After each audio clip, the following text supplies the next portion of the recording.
Mesdames et messieurs, bonsoir et bienvenue dans ce journal, en cette soirée du vendredi 8 mars 2024. J'adresse une salutation particulière aux femmes aujourd'hui. Et justement, parlant de ces femmes et de cette célébration de la Journée internationale des droits de la femme, la première dame, Miali Radziwiłł, qui est également la championne de la lutte contre les violences basées sur le genre, condamne les violences, viols et autres formes de cruauté envers les enfants. La première dame, Miali Radziwiłł, a annoncé lors de la cérémonie officielle de la célébration du 8 mars à Tamatave qu'elle s'occuperait particulièrement de la prise en charge des enfants victimes de viols. Madame Miali Radziwiłł a lancé aujourd'hui un appel particulier aux autorités pour qu'elles ne fassent preuve d'aucune pitié et fassent respecter la loi et punira sévèrement tous les auteurs de violences. Reportage de Mia Vulatsferen et Yandora Zajebe.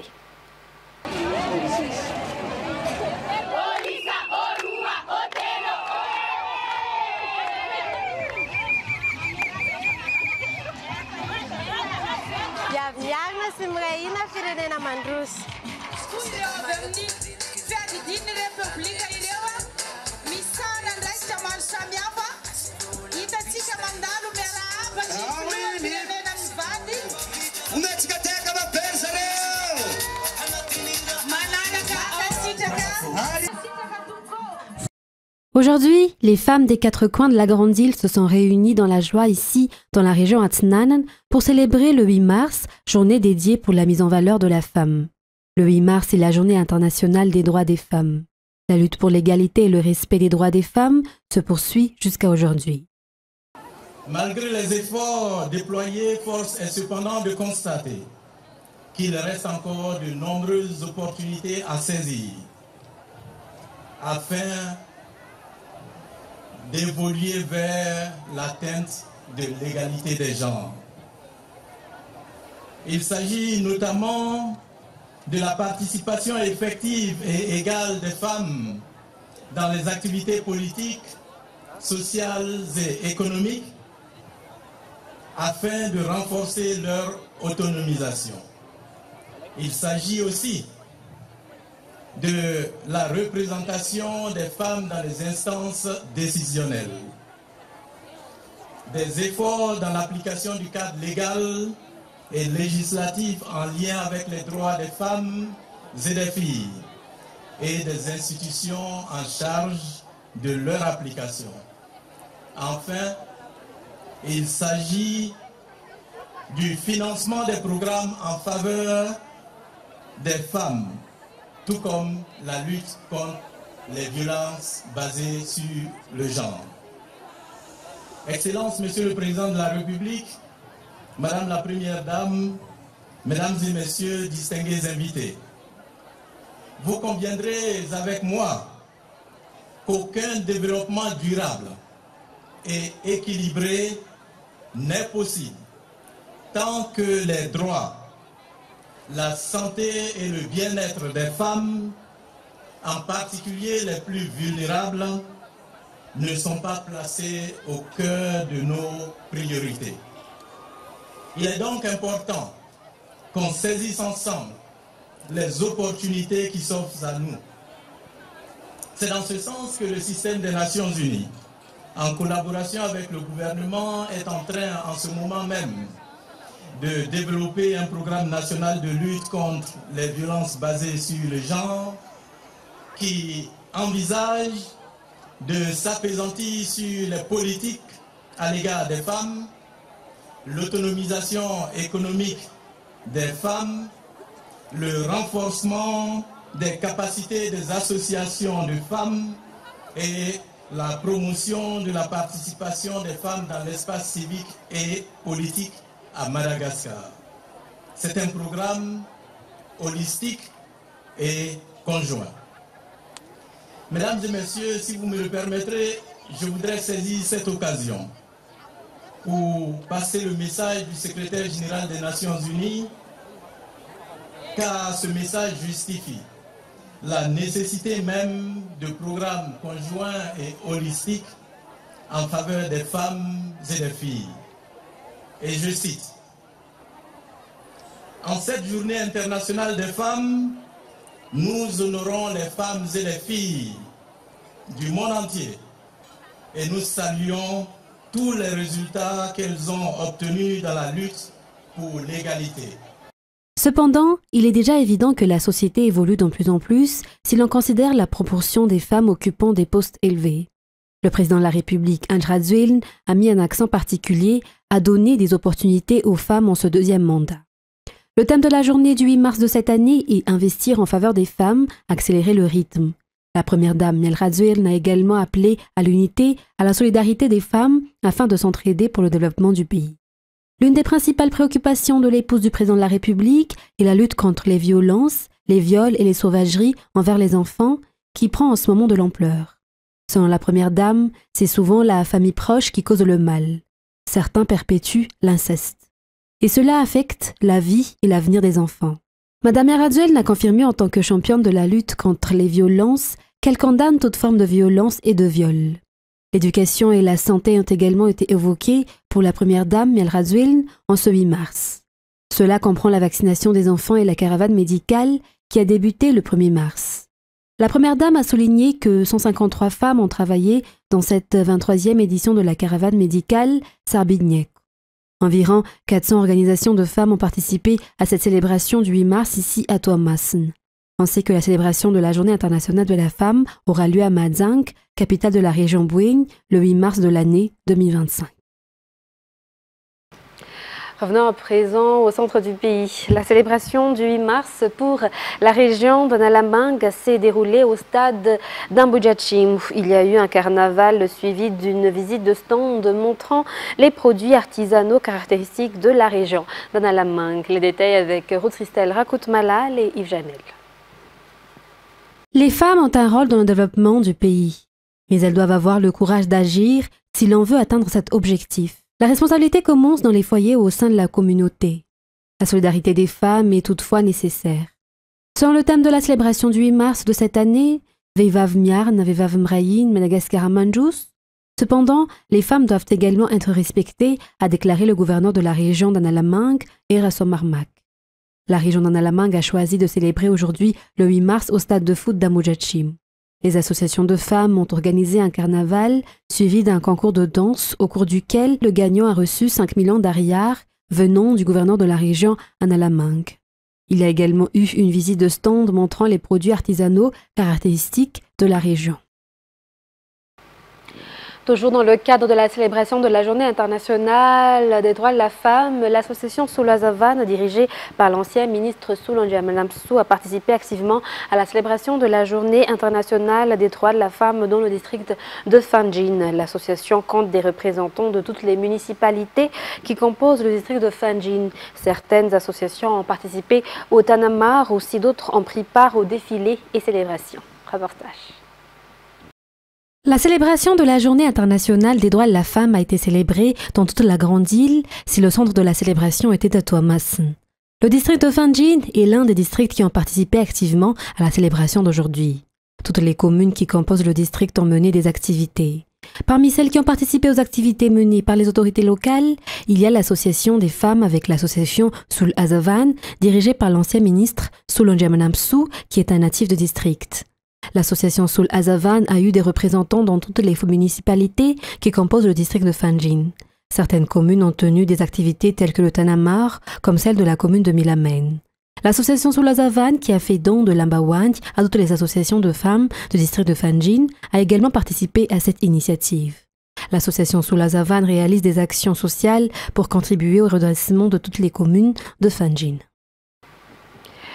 Il est nécessaire de modifier les lois sur la famille et le mariage à Madagascar afin que les femmes puissent bénéficier de tous leurs droits sociaux, selon le plaidoyer d'une organisation et annoncé aujourd'hui, journée du 8 mars. D'après les explications, la loi malgache ne donne pas aux femmes le droit d'être chef de famille comme les mères célibataires et n'ont donc pas de livret de famille. Les détails avec Cécile Vin, Niana Martina sur les images de Secha Anjenab.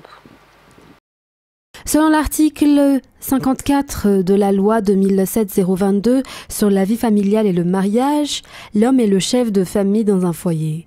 Il s'agit d'une loi, selon les enquêtes, qui nie les droits des femmes. En raison de cette position prédéterminée de chef de famille, si vous ne vous mariez pas civilement, lorsqu'il n'y a pas d'homme dans un foyer, la famille ne peut pas obtenir de livret de famille. En termes de faits et de statistiques, de nombreuses femmes accouchent sans mariage, soit à cause de choix de vie personnels, soit à cause de nombreux phénomènes sociaux différents. À cet égard, il est maintenant temps d'élaborer une loi qui corrige et adapte la situation de la société à la loi qui protège la vie familiale selon les explications. Madagascar, qui a accepté les instruments internationaux qui éliminent toute forme d'exclusion des femmes des lois existantes depuis 1989. Ainsi, si la dernière loi date de 2005 qui est toujours en vigueur aujourd'hui, elle se concentre encore davantage sur la société en 1962. Dans le cadre de la Journée internationale des droits des femmes, les lois concernant la vie et les femmes ont été discutées à Ankatz aujourd'hui. Et puisque les femmes règnent dans tous les domaines, aujourd'hui, le fait qu'une femme soit mère de famille ne devrait pas être un obstacle à la pratique du sport, a déclaré la meneuse des Ankwai, Azanirine Arsou Muriel. Le sport est un domaine dans lequel les femmes peuvent se démarquer, a-t-elle déclaré. Azanirine Arsou Muriel, qui est l'une des femmes malgaches qui brillent sur la scène internationale dans la discipline basketball. Encourager les femmes à oser, à faire du sport, mais aussi à plaidoyer pour la mise en place du statut d'athlète de haut niveau à Madagascar ont été soulignés par cette athlète malgache lors de cette journée du 8 mars. Reportage de Anyana Martina, Sylvain et Secha Anjenab. Azanirine Arsou Muriel, joueuse qui fait partie de l'équipe nationale malgache de basket à 5 et de basket à 3, n'est pas une inconnue, notamment des fans de basket. L'équipe de Muriel a remporté la médaille d'or lors des derniers Jeux des îles organisés à Madagascar en basket à 3 et en basket à 5. Madagascar a été aussi vice-champion d'Afrique dans la discipline basket à 3 en 2022. Ce ne sont là que quelques-unes des palmarès de Azanirine Arsou Muriel. Elle a aujourd'hui 26 ans, est mariée et mère d'un enfant. Muriel est également coach et professeur de sport. En plus de cela, la jeune femme est aussi modèle photo. Selon Muriel, le sport est un domaine où les femmes peuvent se démarquer. En plus des bienfaits pour la santé, le sport peut emmener loin selon elle. Même s'il existe toujours des obstacles pour lesquels cette athlète malgache va se battre aujourd'hui, entre autres l'opportunité d'établir le statut d'athlète de haut niveau. Il faut aussi du courage pour se lancer dans le sport afin de représenter les femmes. Elle encourage les femmes mères de famille à s'y lancer. À Madagascar, il y a beaucoup de femmes malgaches qui brillent au niveau international dans le sport, dans presque toutes les disciplines, entre autres l'haltérophilie avec Rosina Radafersan, le judo avec Laura Raswane. Et dans le domaine politique, toujours dans cette célébration de la célébration des droits de la femme, les femmes sont encore peu à tenir des places importantes dans le pays, surtout dans le milieu politique, selon les constatations. Pour le district d'Ambouidjachim en particulier, seulement 4 femmes sont maires. Pourtant, les femmes ont plus d'idées, ont de la force mentale et sont plus dynamiques que les hommes. De ce fait, le député élu dans le district d'Ambouidjachim, Ujoni Rakuto Arsou, appelle les femmes à participer plus massivement aux élections, notamment la législative et les communales. Et pour clore cette page de la célébration de la journée des droits de la femme, la commune d'Amomangakel a effectué un reboisement en parallèle avec la célébration du 8 mars, journée internationale des droits de la femme. C'est à la fois une contribution à la politique de l'État dans la recouverture forestière de Madagascar, mais aussi la mise en valeur des femmes dont on a vu la participation des représentantes au sein des 18 Fukuntan de la commune et des associations, dont une menée par l'épouse du maire. Reportage sur les images de Nzara Ranjiansu. Les associations de femmes de la commune d'Abomangakil ont entamé cette journée de célébration par un défilé qui a débuté au niveau du rond-point d'Abomangakil, mené par le maire et son épouse. Il y a eu la participation de toutes les associations au sein de la commune. Pour l'association menée par l'épouse du maire, constituée de 150 membres, avec la commune pour les diverses activités sociales, affirme sa présidente. Des actions sociales telles que les distributions de vivres, la mise en place de cantines scolaires, des partages d'expériences entre membres, mais aussi des formations. En parallèle avec cette célébration de la journée du 8 mars, la municipalité d'Ambomangakil a tenu un reboisement aujourd'hui. Après le défilé des femmes, la commune a alors contribué à la politique de l'été, la recouverture forestière de Madagascar.